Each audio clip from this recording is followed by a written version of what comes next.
people are making that same conflation for Israel and Judaism. And it blows my fucking mind.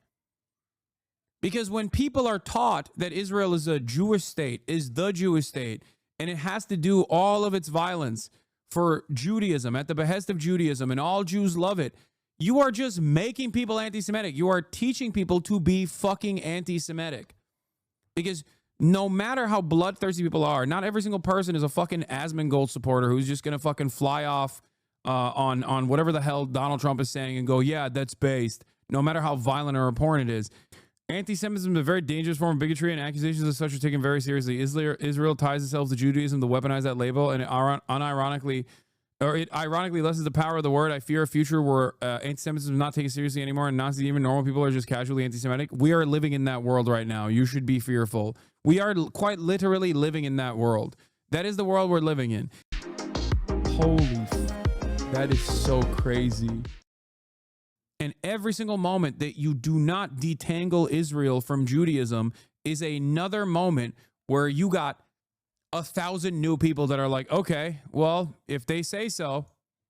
Like, it blows my mind. It fucking blows my mind that prominent figures, Jewish, Christian alike, that are pro-Israel are running defense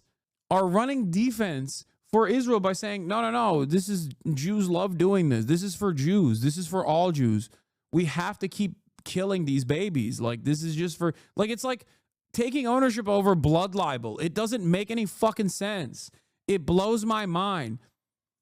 You have to get your fucking head out of the sand, man. You have to.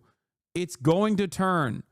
If you don't recognize that, you are fucking delusional. Chuck Schumer, it's not a genocide. Calling it a genocide is anti-Semitic. The UN is anti-Semitic. College protest is anti-Semitic. Mahmoud Khalil should be deported. You just have to justify it. Yeah. The one that bothers me most is genocide. Genocide is described as a country or some group ties to wipe out the whole race of people, a whole nationality of people. So if Israel was not provoked and just invaded Gaza and shot at random Palestinians, Gazans, that would be genocide. Dude, 76 years of military occupation is not considered a provocation? Like, what the fuck are you saying? Israel has done October 7 tenfold since its inception. Israel quite literally did October 7 tenfold during the Nakba. What the fuck are you saying? You don't need to be a historian to understand that. Most normal people even look at post-October 7 and Israel's retaliation and go, yeah, that's fucking crazy. Where does it benefit him lying about this, assuming he knows exactly what he's doing? What do you mean? He believes it. Chuck Schumer is a fucking pro-Israel congressperson. He is like unimaginably pro-Israel. That's it. That's literally it. He like truly thinks that these Arab dogs deserve to be fucking ritualistically humiliated and systematically oppressed by an apartheid regime. That's it. It's denial. That's purely it. A lifetime of social conditioning and real fucking hatred against Arabs and Muslims in general. That's not what happened. In fact, the opposite happened. And Hamas is much closer to genocidal than Israel. No, the fuck it's not. No, the fuck it's not. Hamas, okay, by pure numbers, I'm going to repeat this one more time because I've talked about this quite a bit for liberals to understand. Hamas, by pure numbers of targeting civilians versus enemy combatants, is not even on the same fucking playing field as the Israeli occupying force. Okay? They're not. It's like a humanitarian aid organization in comparison to what Israel has done. Just in this iteration alone. This is before factoring in 76 years of apartheid. What the fuck are you saying? If you have a real humanitarian perspective, if you're a real pacifist, okay, and you say it is completely unacceptable to target civilians, no matter what, then you have to be advocating for what you are advocating for Hamas tenfold against Israel. But you're not, because you don't care about humans across the board. You care about certain humans. That's it. Only some people are real people in the eyes of those who defend Israel. That's the difference. That's the fucking difference.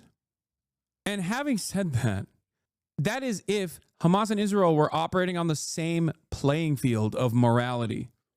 They're not. One is a militant resistance group that is born out of being fucking orphaned by the apartheid settler colony. What the fuck are we saying? What are we talking about even? They're not even on the same playing field. There would be no Hamas if Israel was not fucking brutalizing Palestinians every single day. On a good day, it is an apartheid. Apartheid needs constant militarization, constant violence to uphold an apartheid. That's how you do it. There's no other way to do it. You can't just like do a tickle party and maintain an apartheid. It doesn't work that way. And I told Netanyahu, I said to him what I thought. You got to reduce the number of casualties and make sure aid gets in and stuff like that. Yeah, you don't give a fuck about that, obviously. Here's the difficulty. Hamas is a different way of waging warfare, of using innocent Gaza as human shield. Still, they put rockets in hospitals. They put their military supplies in schools. What is the country supposed to do when rockets are being fired from a school? Yeah, blow up the school, of course. Duh. So Israel's been in a much more difficult position because of what Hamas did. And it's not that Israel's above criticism. Of course it's not above criticism. Yeah, it seems like you think Israel's above criticism, dumb fuck. Okay? But Hamas, I'm sorry. It matters so much to me. I feel so deeply about it. No one blames Hamas. I mean, the news reports every day for a while show Palestinians being hurt and killed. I see the pictures of a little Palestinian boy without a leg, or one that sticks in my head. There's this little girl, like 11, 12, crying because her parents were both killed. I ache for that. No, you don't. No, you don't. But on the news, they never mention that Hamas used the Palestinian people as human shields. First of all, they do. Okay? It's a fucking lie, and the monsters in mainstream media still do it. Okay? It's our bombs that you gladly fucking send over to Israel, knowing full well that it's going to laser a child that actually kills that child's family. You're a fucking animal. God, I do, to a certain degree, respect when people who are pro-Israel at least try to handle the matter in an honest fashion. I appreciate and welcome people like Chuck Schumer and people like John Fetterman, at the very least, being honest about their fucking brutality. Okay? Being like, oh, you don't understand. It's just like there's human shields. We got to fucking kill some of these children, man. It is what it is. But we got to limit the number of children you're killing. Come on, Israel. I say it all the time. Yeah, but it's also, at the end of the day, still Hamas's fault.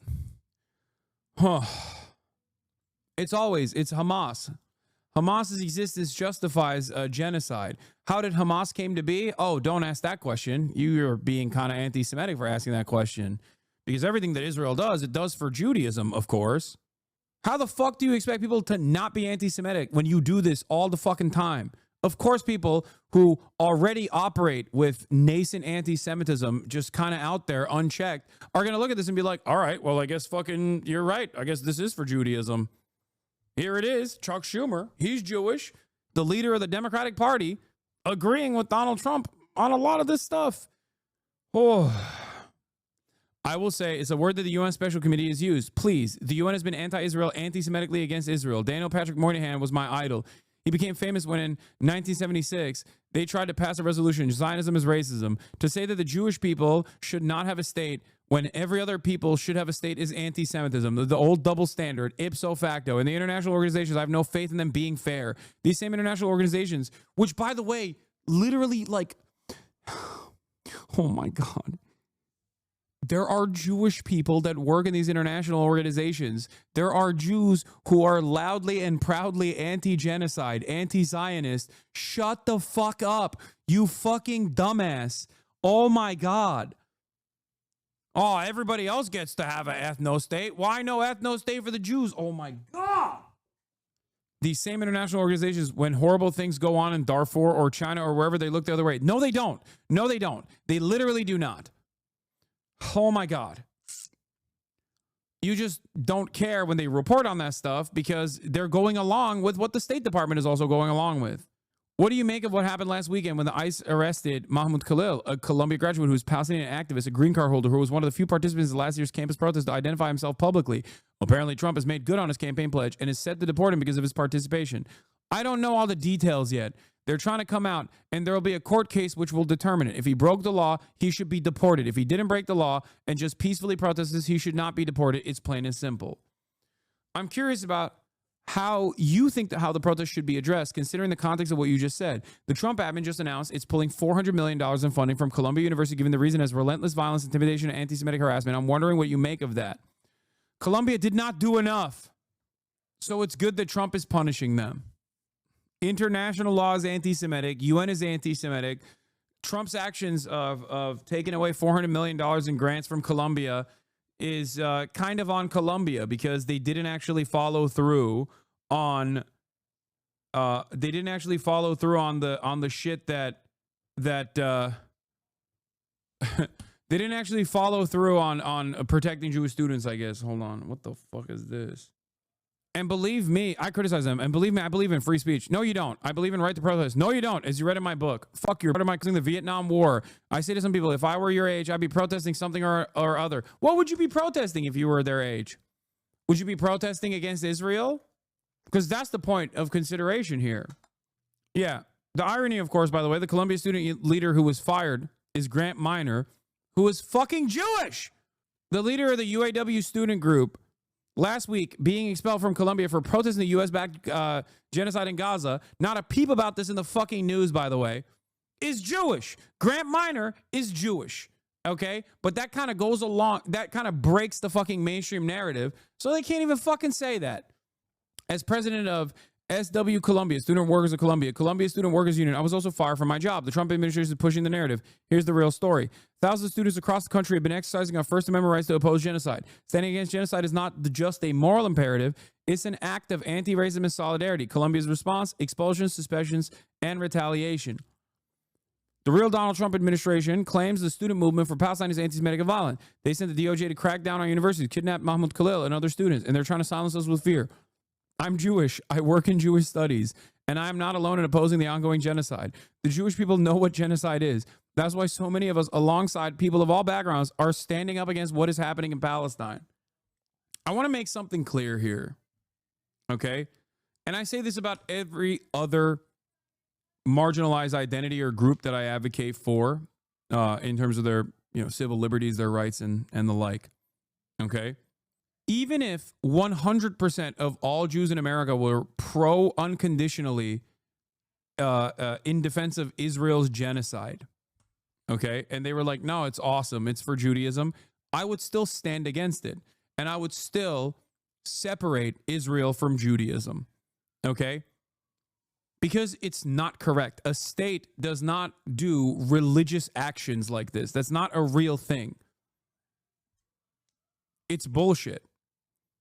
Because I don't advocate against Israel's actions and separate what Israel's doing from Judaism because I really want Jews to like me or whatever the fuck, okay? I do it because it's incorrect. Conflating a religion and the state actions is a very damaging conflation. Just like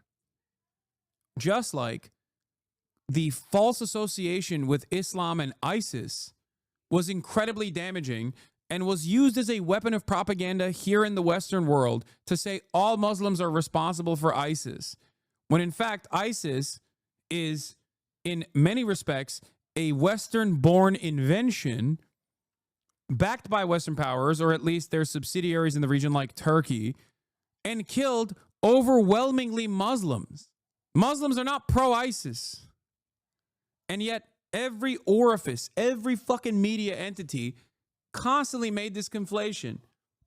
And now, because Israel is our ally, people are making that same conflation for Israel and Judaism. And it blows my fucking mind.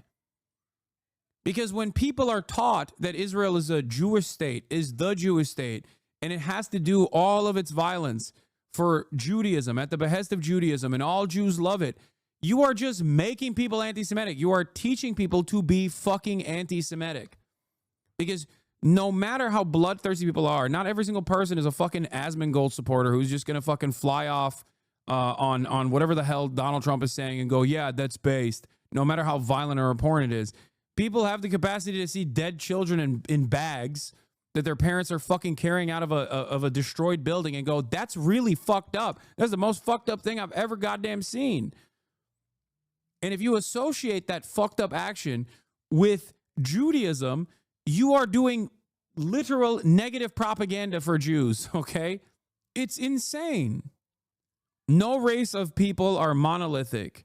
If they were, then the Zionist project would have never allowed for anti-Zionists to exist. Because goddamn, in the past, I would say fucking 4 decades, Israel has tried real fucking hard to monolithize Jews in the Western world. They have tried so fucking hard. Ask the Jewish HasanAbi heads in here, and they will tell you their own personal experiences. Every fucking Jewish social organization revolves around defending Israel, teaching children at a very early age that like Israel's the most moral nation. And all of Israel's enemies are anti-Semitic, and you should be afraid of them. And Holocaust too will happen if Israel doesn't exist as an apartheid state. If Jews were a fucking monolith, then Israel wouldn't need to propagandize consistently in the Western world.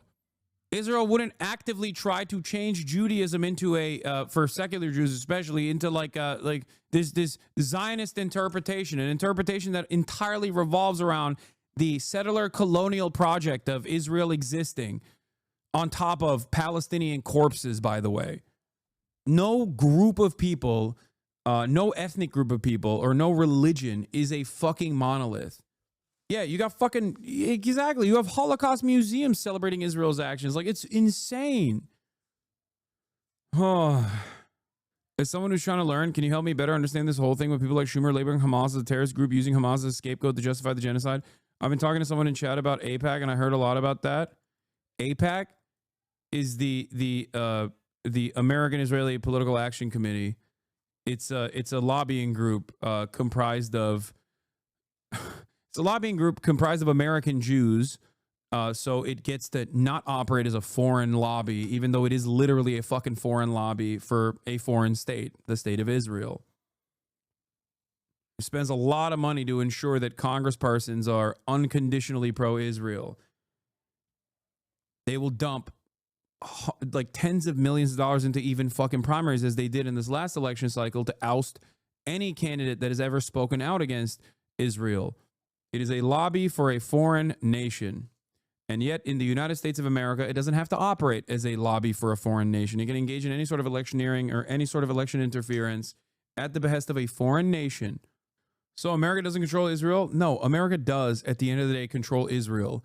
Because without American dollars, Israel would not fucking exist, okay? Without American support, Israel would not exist. What are you talking about?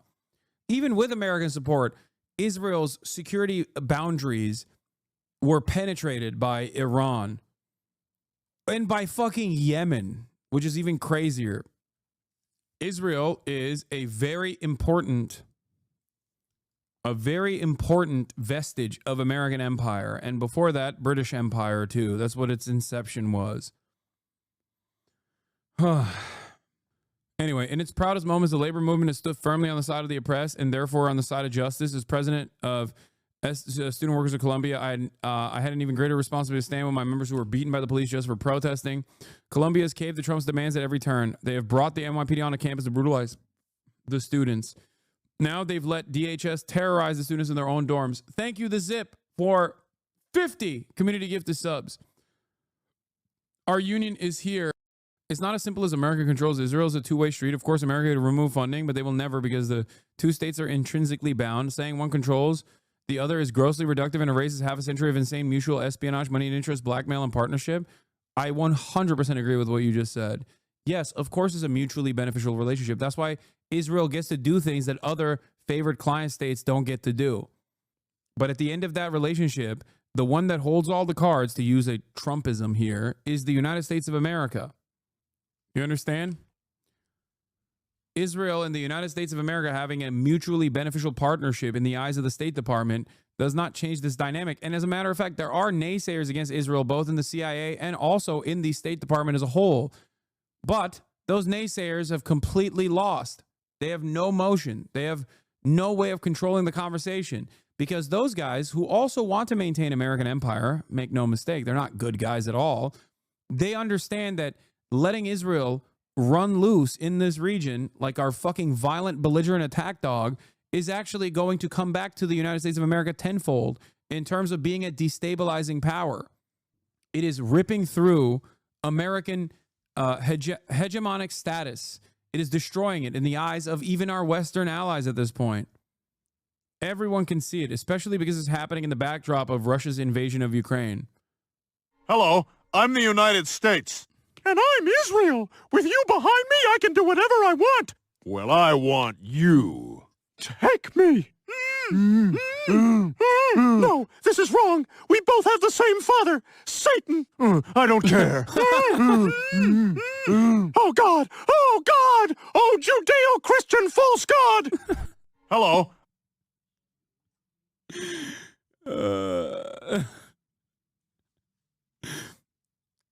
It's funny because, like, now that's, you know, now people be like, this is the most anti-Semitic thing I've ever heard in my entire life. How dare you laugh at this? This is anti-Semitism across the board. Like, yeah, it is. It is an anti-Semitic joke, but it is a joke.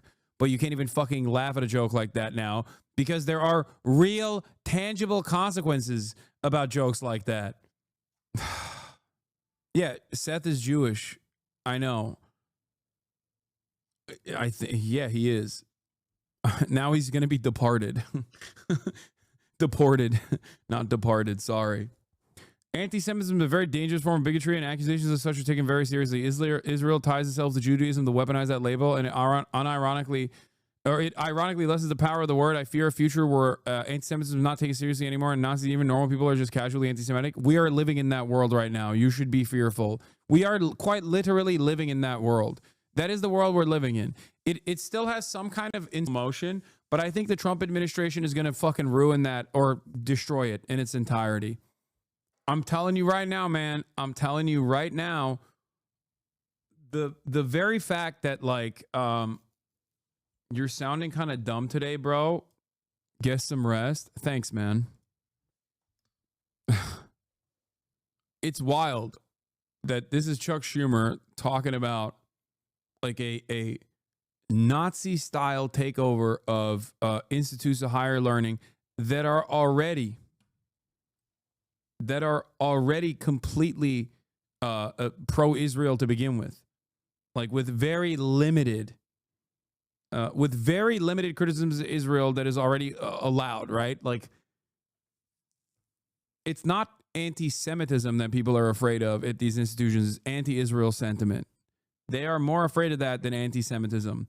That much is clear, because even in Colombia, in and of itself, a great example of this is the fucking neo-Nazi protester that was captured on camera saying Jews will not replace us, was allowed to fucking graduate from Colombia. They actually put him on remote learning because he was in danger for his own safety. After all of that, they revoked the diplomas of fucking students for the crime of protesting against Israel, the same institution that allows Nazis to come and speak on campus, the same institution that literally allowed a Nazi to fucking go and get his diploma after being caught at Charlottesville. It's not the first time that Colombia has done this. They did this to anti-fascist, anti-Nazi protesters in the 30s as well, for the record. People are fucking delusional. Colombia did not do enough. I criticize them, and I believe in free speech. Okay, so I get that, and I love it, and it's about America. But when it shades over to violence and anti-Semitism, the colleges have to do something, and a lot of them didn't do enough. They shrugged their shoulders, looked the other way. Colombia among them. Yeah, dude, they didn't do enough. They did. They allowed the fucking NYPD anti-terrorism unit to destroy the student movement, okay? He's like, oh, yeah, when we were protesting against the Vietnam War, that was different. No, it wasn't. It was infinitely more violent. Student protest movements during the Vietnam anti-war protests were infinitely more radical than the student protest movements now. They shrugged their shoulders, looked the other way, Colombia among them. So what did they do? And also, here's the side of this, okay? And I truly believe this. There's a reason why I say all this stuff and people consider it to be radical. Some people work actively, tirelessly to make it seem like I'm saying some really insane, really radical things. I'm an Islamist fundamentalist, yada, yada, yada. I'm a terrorist, right? And then they get surprised when they're like, why is the New Yorker writing a fucking, puff piece on this person? Or why is NPR Boston doing a puff piece on this person? Are they not like researching this stuff? No, dude. It's because they do hear what I have to say and they understand what I'm talking about. And regardless of the overarching outlook of a lot of these mainstream newspapers and organizations and academia as well, behind closed doors, they fucking get it. Okay? Behind closed doors, unless someone is just like the most vicious pro-Israel person you've ever fucking encountered, they do kind of understand what these fucking students are protesting. Yes, they still have to pay the piper. Yes, they still have to say, yeah, you're right, Congress. We're so sorry. We will do better. We will do more. But they know that what the fucking students are saying and doing is not unfathomable or unconscionable, just like people know what the fuck I'm saying is not insane, no matter how hard people try to make it seem as such. And a big part of that is because post-October 7, anyone and everyone that said Israel is in the wrong for maintaining a fucking apartheid state was instantly branded a fucking terrorist. That's it. This is what I mean when I say like the anti-Semitism deflection shield doesn't work anymore because it's not being used against actual anti-Semites. People can see when most normal people who are not the most parasocial fucking freaks you've ever encountered look to a guy like Ethan Klein, who has been on an extended crash out for what, fucking half a year at this point, whose only commentary on Israel-Palestine is just like viciously smearing anyone who's pro-Palestinian, including Jews, by the way, okay, calling them token Jews, you know, just like deeply anti-Semitic shit at that point. And then claiming that he is moralizing this conquest because he wants to be a person who is going after anti-Semites. Okay? You got the Theo Von podcast. Theo Von has Candace Owens, who has said deeply anti-Semitic things, including Hitler just wanted to make Germany great. Like, that's something that Candace Owens did, right? And then got hired by Daily Wire, and only got fired by Daily Wire because she was not only anti-Semitic, but also anti-Israel. That's the real reason why she got fired. They knew she was anti-Semitic when they hired her, right? That person gets on Theo Von, and they don't fucking talk about it. Ethan doesn't talk about that. He talks about me going on Theo Von and being like, can't believe Hasan, a radical terrorist, anti-Semite, was on Theo Von. Everybody go and inform Theo Von that he had this guest on. Well, you clearly don't fucking care about anti-Semitism then, dumbass. The fuck are you talking about? That's the point. And people see that. Maybe not like the most parasocial people, but most normal people look at that and go, wait a minute, so what your conquest is against anti-Semites? And that's why you're yelling at Theo for having Hasan on. I've heard Hasan talk about Judaism not being tied to Israel a million times over and actively speak out against anti-Semitism a million times over. But then you don't have a fraction of the smoke for like real anti-Semites. What the fuck is that? This loser needs to get taken off Twitch permanently. It's bullshit. God damn, dude. Holy shit.